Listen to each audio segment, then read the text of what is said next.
Hi again. Welcome to Pearl Magazine. Times have changed, and in the last few months, they've changed dramatically.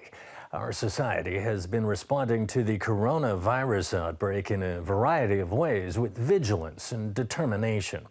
After all, Hong Kong people have been through this before.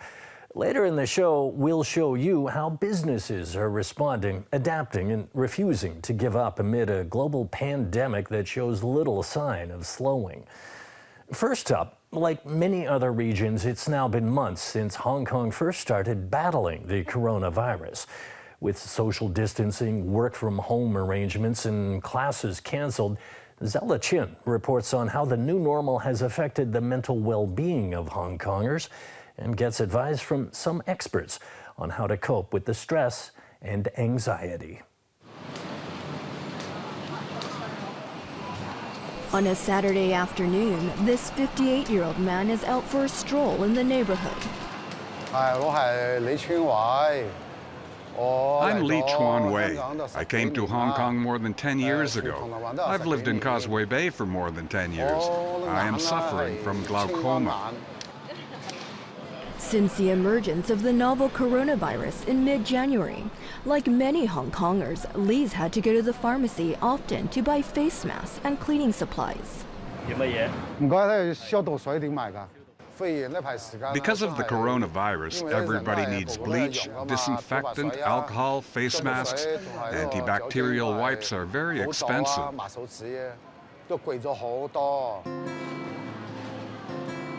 Adding to his stress, it's been more difficult for him to get around.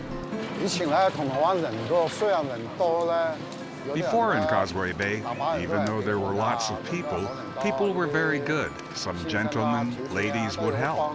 They'd ask, "Where are you going? I'll take you there." But now, with the virus, everybody protects oneself. Now when I go out, sometimes if I walk slightly incorrectly because I'm blind, it's very easy to walk the wrong way. Lee is a professional masseur and freelances at massage parlors in the area. With less people going out, it's affected his income.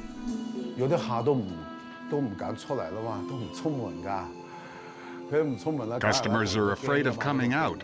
They don't leave their homes because everyone is afraid of the virus. It's almost 50% less. Paying rent and odds and ends wasn't a problem. Now it's a big difference, so it's stressful. He's had to dip into his savings to pay for living expenses and the rent for his 300-square-foot flat. And Lee used to play the trumpet in an orchestra for blind people, but the practices have been cancelled since last year. With the Hong Kong Blind Orchestra, when I go out with friends, we chat and life is better.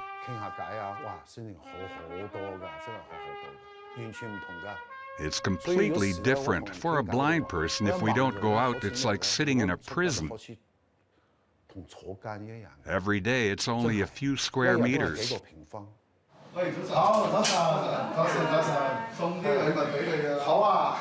Today, a non-profit counseling group visits Lee.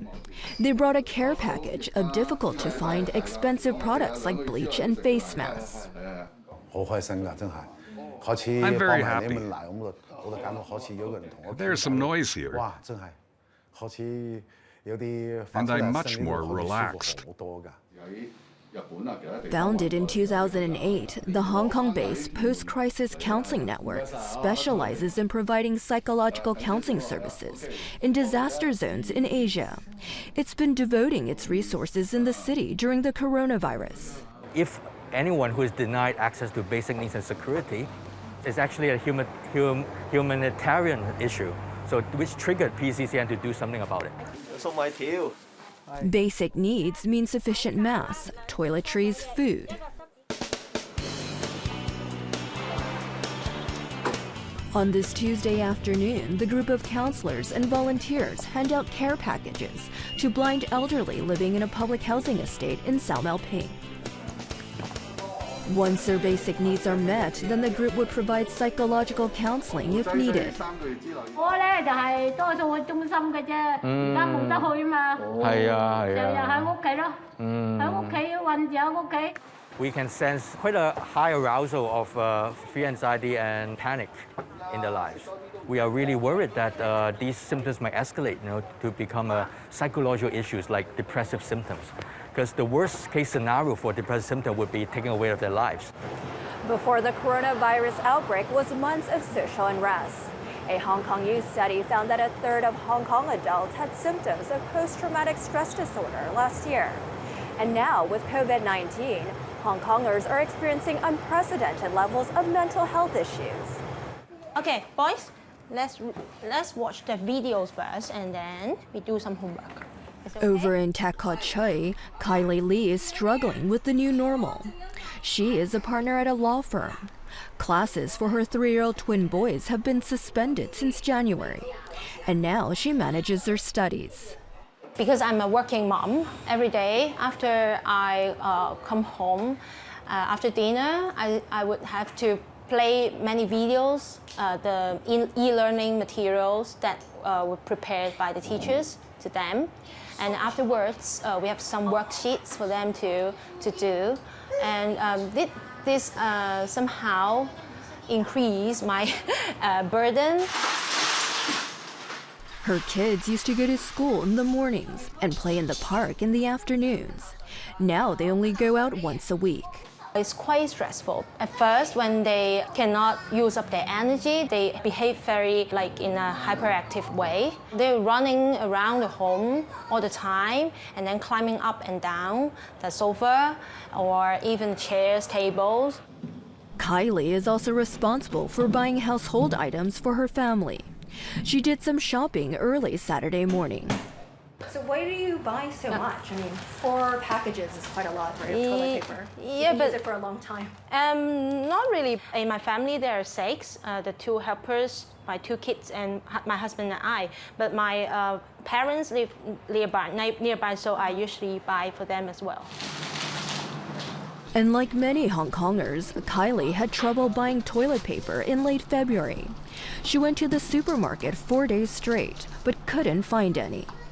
I decided to go to the supermarket at 8 a.m. in the morning to wait for the restocking.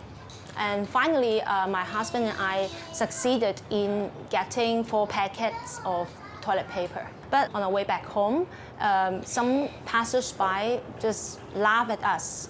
I was quite furious at first because I think it's quite normal that people would panic during this special time. You should never be laughing because panic buying or hoarding is a way for us to cope or at least get some control over a situation where we feel very much not in control. Odile Tiang is a nurse by training, and she works as a clinical advisor at a mental health NGO, Mind Hong Kong. It raises awareness on mental health issues and provides training and education. Lately, Odile's been teaching webinars to companies and their employees to manage mental well-being during the crisis. For one, check in with yourself to see how you're doing. Acknowledging that you are stressed or that you have anxiety is a major part of this. Reducing that time that you are on social media or receiving news feeds, managing that to make sure that that doesn't take over your day. So the bedrock of good physical and mental health really is exercise, sleep, and diet. And for those families who have children studying at home, Odile recommends establishing a routine. Breakfast and then changing into your school clothes. It doesn't need to be, your uniform, but just changing into daytime clothes and having a designated place to have your schoolwork and ensuring that they have lots of breaks. While many officials advocate social distancing, meaning decreasing close contact with others to prevent spreading COVID-19, Odile says it can make people feel very lonely. They basically have lost some of their friend groups or their social groups. So it's important to make sure that people can connect with others and reach out to others. So doing it virtually is a great way, or doing it in small, manageable groups, but keeping yourself safe. In Kuaihing, 62-year-old Alice Wong is practicing social distancing these days. The housewife has given up her volunteer activities and rarely leaves her home. It is very difficult. When I go out, I'm afraid.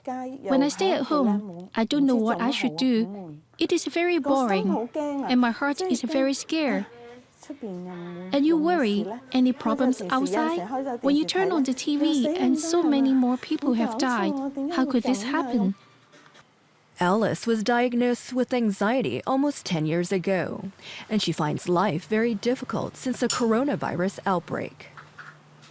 And she's had to increase her dosage of sleeping pills to fall asleep. After a long hiatus, Alice is catching up with her friends at her housing estate on this Thursday morning. I was very happy because I saw people and I could chat. Even though there is not many people, you can talk about your worries, why you are happy and not happy.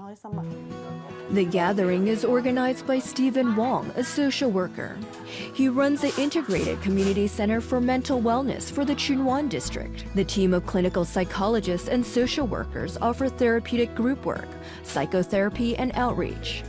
Alice is a long-term user of the services. The group handed out care packages of face masks, hand sanitizer, and a mental health tip sheet. We understand that the coronavirus affects everyone. It's common to have anxiety, depression, isolation, loneliness, helplessness, all kinds of mental distress. What we recommend is maintain connections with other people, helping each other, get some sunshine. Stephen worries about the long-term impact of the coronavirus on the mental health of Hong Kong people. For example, unemployment, financial stress, parenting stress, all those kinds of stress has an impact to the people who experienced coronavirus. We need to concern the conditions and stay connected with them, offer support for them so they can sustain in this very stressful situation. It will require the community to come together and look after each other's mental well-being to get through the pandemic.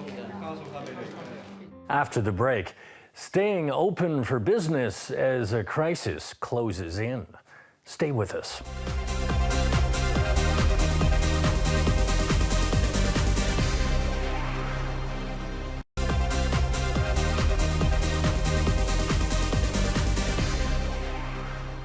Welcome back.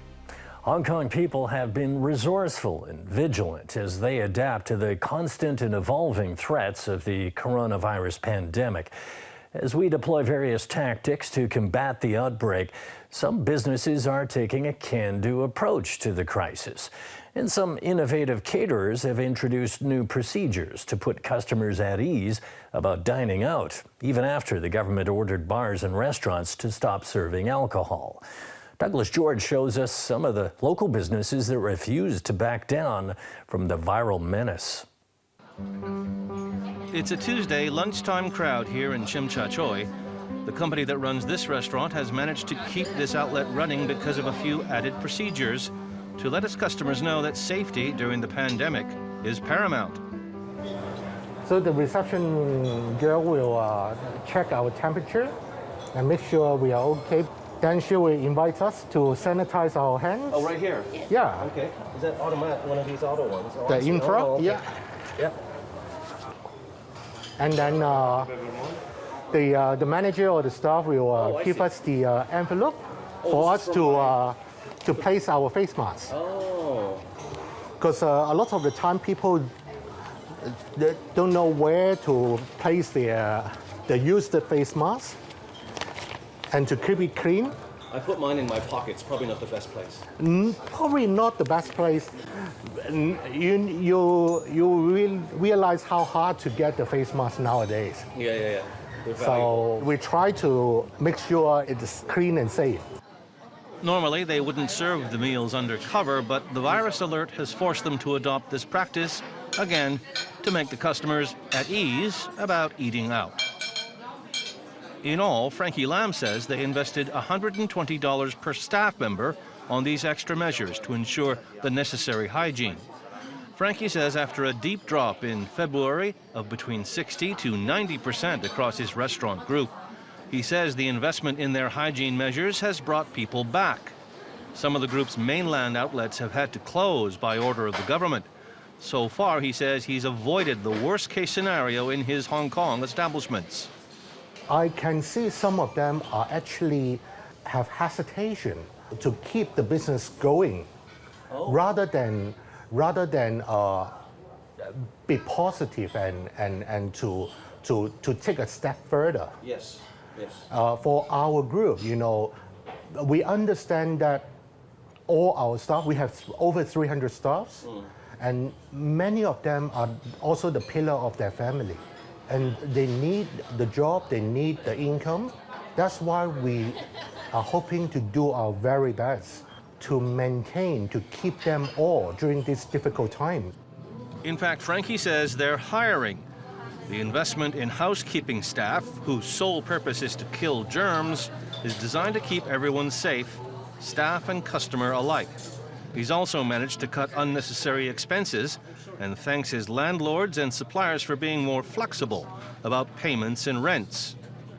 An industry lobby group urges more restaurants to overcome the hesitation to move forward in the face of the virus threat. Sitting still could be worse. Business may have dropped by overall 50%, but in some bigger restaurants like the Chinese restaurants, because of the cancellation of banquets during the Chinese New Year time, the business have been dropped by at least 80 to 90%.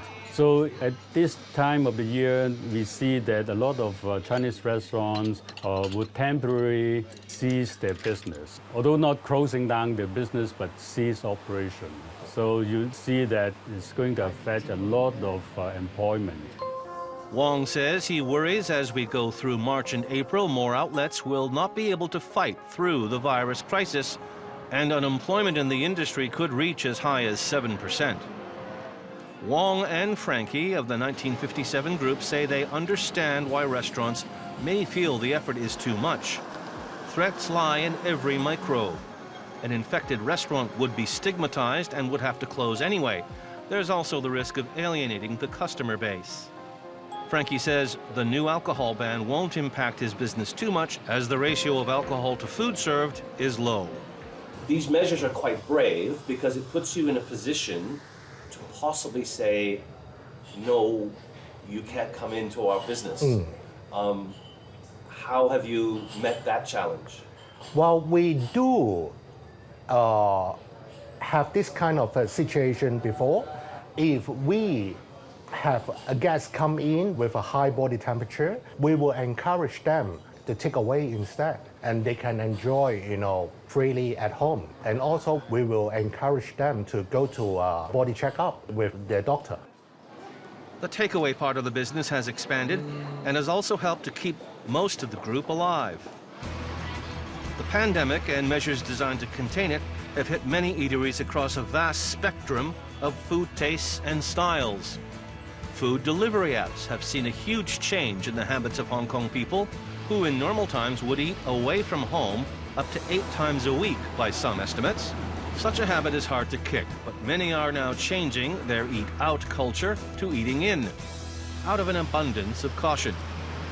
One food delivery app says between December and February, business shot up 60%.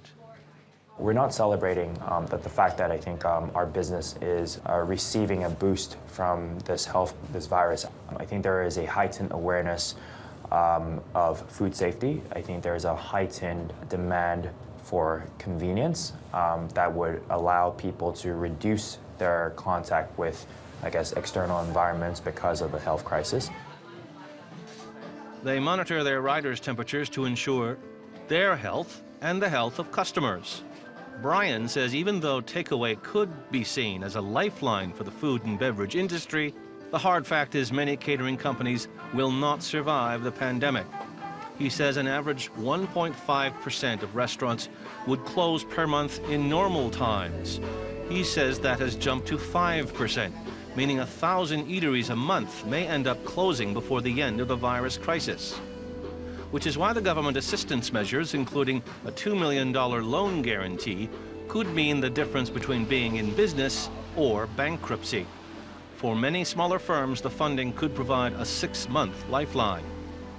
That's right. Yeah, that is a very good measure, to help the enterprises, especially for the affected industries. Like not even for the catering industry, the retail industry would also benefit, and all other companies. Not just the big restaurant groups are taking the fight to the virus. This small chachantang in Kowloon Bay has invested in similar measures adopted by Frankie's company, minus the lab coat. It's turned some staff into hygiene ambassadors, where they check incoming customer temperatures before allowing them inside. What it lacks in chic is made up with gusto. Wearing the doctor-style gowns, they also give reminders to other restaurant staff to wash their hands regularly. 咁我哋會叫啲員工全部用1:99嘅漂白水抹台啦，每一個鐘會叫員工去洗手啦，同埋會全部都要戴口罩咯，必須。 Tables and menus get a quick but very public going over with sanitizer. Yao thinks adopting these sort of common sense habits is good for business. 主要係想俾客人知道我哋係有一個咁嘅職位喺度去幫鋪頭去做一啲清潔咯，係啊，去令到每一個客人食都會安心咯，同埋唔會話普通員工都係着埋同一套衫咯。 Another diner in Tai Kok Choi has tried to shrink but maintain social distancing. It's installed transparent dividers on its tables. When diners have to share a table with strangers, a common practice in local chachantangs, they don't have to worry about the spread of possibly infected droplets between diners. I think it's for their own safety of different people, I suppose, because as we all know, in the past week, so many people got the disease from hotpot. So it actually is safer or feels safer for people, I suppose. But like many businesses, you can't please everybody, even though the customers are always right. 好過冇咯，同埋如果佢哋係每一次都換嘅話，個感覺都安心啲嘅。 In these times of social separation, anything that brings people together helps.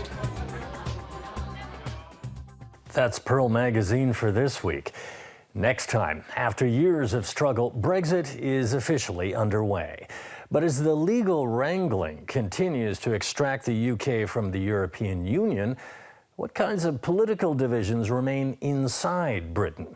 And will they ever be healed? Thanks for joining us. Bye for now.